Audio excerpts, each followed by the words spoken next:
Bon, on a été très patient et on sera enfin récompensé, nous grands fans du personnage de Hulk. Car oui, si vous croyez que le retour de Hulk dans le MCU va se faire avec la série She-Hulk, je pense pour ma part qu'il ne s'agit en réalité que du début. Un nouveau chapitre qui va signer la naissance de l'une des versions les plus destructrices de notre géant vert préféré. La vraie force de Hulk et ses nouveaux pouvoirs, l'arrivée de She-Hulk, Red Hulk ou encore celle du fils de Hulk, Scar, je crois que personne n'est prêt pour la suite de l'aventure concernant Hulk. Sortez vos costumes de super-héros, installez-vous confortablement et explosez le pouce bleu avec le gant de l'infini. Je suis HeroSF et aujourd'hui on va explorer les plus grands secrets de Hulk ainsi que sa puissance infinie.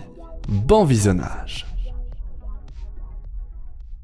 Et si je vous disais que Hulk était plus fort que Thanos, plus résistant et possède une bien meilleure capacité de régénération? Ça semble fou, je sais, mais en réalité, la confirmation a toujours été là, d'une certaine manière, sous nos yeux depuis le début. Je crois vraiment que personne ne saisit la puissance et le potentiel de Hulk. Je veux dire, vous ne vous êtes jamais demandé comment un être aussi puissant que Thanos, qui vit depuis des centaines d'années, possède un corps d'une résistance phénoménale en plus d'être un éternel, a été blessé gravement par le claquement de doigts, une blessure qui est même présentée comme impossible à soigner, un sérieux handicap qu'il va garder jusqu'à la fin de sa vie. Alors que notre Hulk en Professeur Banner a été capable lui aussi de claquer des doigts pour faire l'inverse de ce que Thanos a fait, s'en sort aussi avec une grave blessure, mais lui réussit en quelques années à peine à être entièrement guéri. Alors qu'en plus, il avait un gant de l'infini clairement moins résistant que celui utilisé par Thanos, un gant forgé avec de la magie asgardienne et un métal divin. Je veux dire, c'est fou comment le MCU nous en apprend beaucoup avec cette simple comparaison. Et si les fans de comics de leur côté le savent que Hulk a déjà été capable de rouler sur Thanos,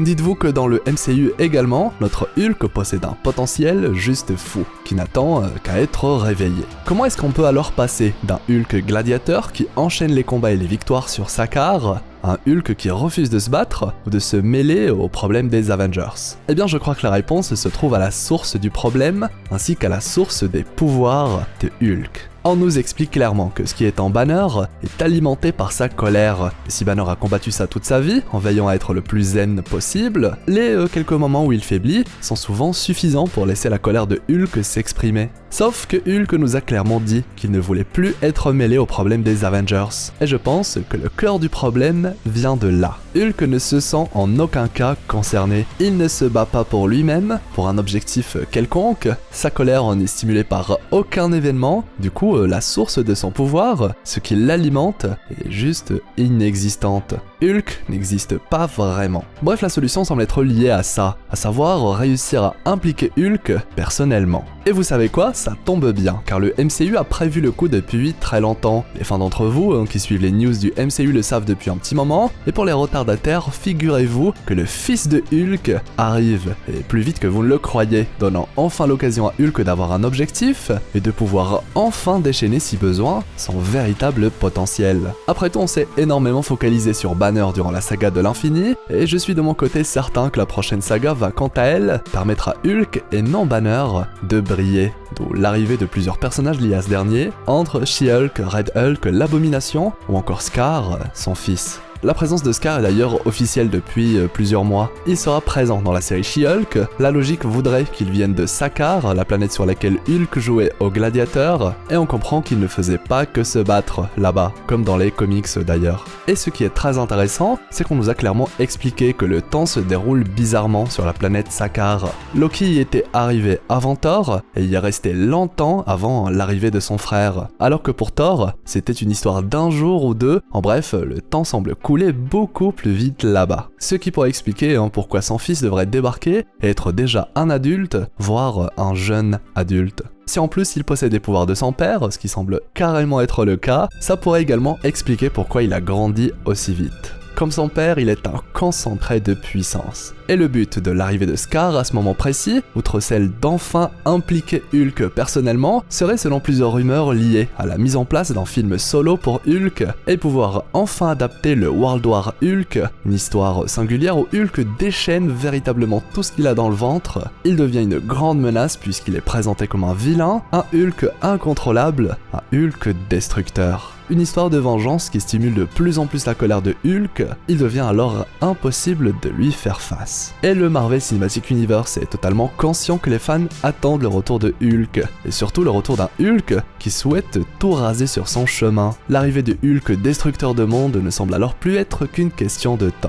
Le trailer de la série She-Hulk nous a par exemple bien fait comprendre que le professeur Hulk n'était plus là, la fameuse fusion entre l'esprit de Banner et le corps de Hulk, puisque nous avons enfin le retour d'un Banner en forme humaine, version qui s'accompagne tout le temps d'une version en Hulk au besoin. Banner devient alors comme il l'était au départ, vulnérable à ses crises de colère, donnant à Hulk le vrai l'occasion de sortir de son lent sommeil pendant toute la période Professeur Hulk. La série She-Hulk devrait alors d'une part se concentrer sur She-Hulk et comment Banner va l'aider à maîtriser ses pouvoirs, mais aussi la série devrait introduire Scar, qui pourrait contre toute attente être la menace de la série, une menace qu'il faudra maîtriser à l'aide de Hulk.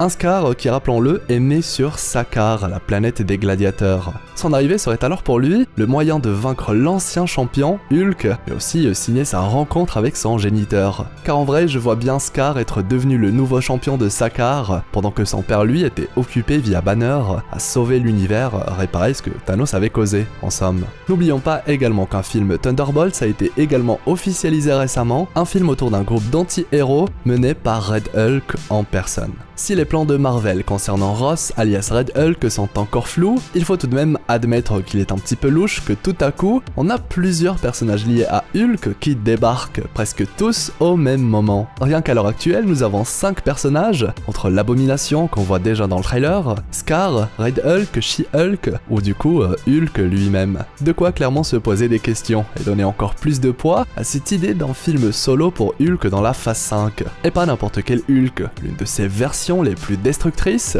le Hulk destructeur de monde. Hulk souhaite se venger, entre autres après qu'on ait touché à sa famille, devient alors incontrôlable, mais genre vraiment, détruit tout sur son passage, dites-vous qu'il va même ravager une grande partie des États-Unis à lui seul, et en très peu de temps. C'est d'ailleurs pour cela qu'il est vu à travers cette version de sa transformation comme une menace, un vilain qu'il faut arrêter au plus vite. Mais je pense que pour le MCU, ils finiront par adapter le tout, de manière à ce que à la fin, Hulk même déchaîné, puisse être du côté de nos héros. Dites-vous même qu'avec tout ce qui se prépare niveau multivers, Hulk pourrait carrément être la pièce maîtresse pour que notre univers puisse triompher d'un autre qui menace de nous détruire. Quelque chose qu'on va traiter prochainement sur la chaîne. En résumé, vous l'aurez compris, Marvel a un plan pour impliquer de nouveaux Hulk et personnellement, lui donnant enfin l'occasion de se déchaîner pour le plus grand plaisir des fans de Hulk. Hâte de savoir ce que vous pensez du retour du vrai Hulk, et dites-moi aussi si ça vous parle la prochaine série autour de She-Hulk et Hulk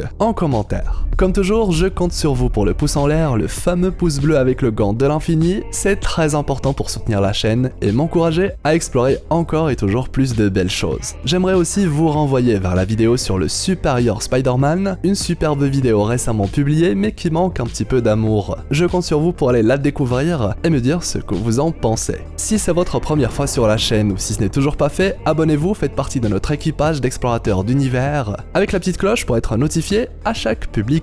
Ceci étant dit, eh bien je vous souhaite une agréable journée ou soirée. C'était Hirosef l'explorateur d'univers pour vous servir.